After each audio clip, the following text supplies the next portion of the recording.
events.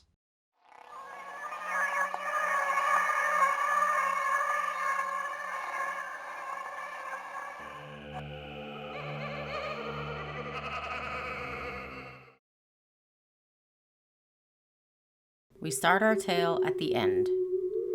Over the course of the season, you will learn the origin of Ethel and how she became a part of our lives. So turn out the light and pull up the covers as I share a tale of the paranormal. It was an eerily cold and windy night in September with nothing to do in the heart of the Poconos. The only thing that could hear you scream at night would be gray dead trees and thick brush that surrounded this part of the Poconos, and a call for help over 911 could take up to 30 minutes to gain a response.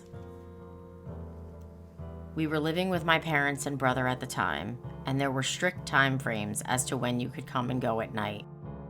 It was around midnight and my brother had a friend over, so what would any responsible big sister and brother-in-law do other than talk about the supernatural? The story of the near death of my brother and the Ouija board came up. My brother's friend asked if we ever played it again, to which we responded with no. We had owned a board up until the previous year, where we left it in the closet of a house we lived at that had flooded.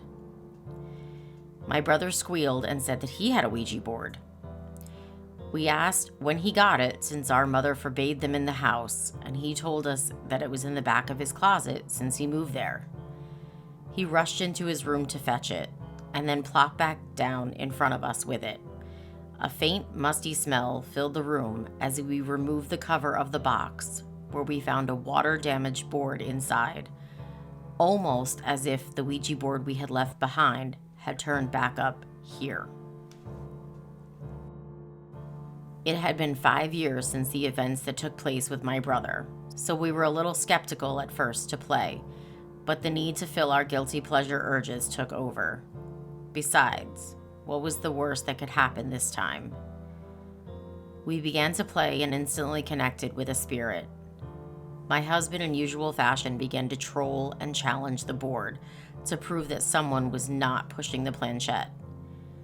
We asked for a sign to show that we were connected to someone on the other side, and the lights flickered. That wasn't enough for my husband because it could be easily explained away. The room grew cold as he asked the spirit for another sign, to which it responded with the word hair. We were all a bit dumbfounded by the response, but then noticed my brother's friend's hair begin to move as if there was a breeze blowing it. Rather than stop playing at this point, we were hooked. My husband continued to press the spirit for more concrete evidence by having it read something that was in the room. The board responded, Crystal, 1996. We all looked at each other for a moment, wondering what it meant, then began a scavenger hunt for anything that matched.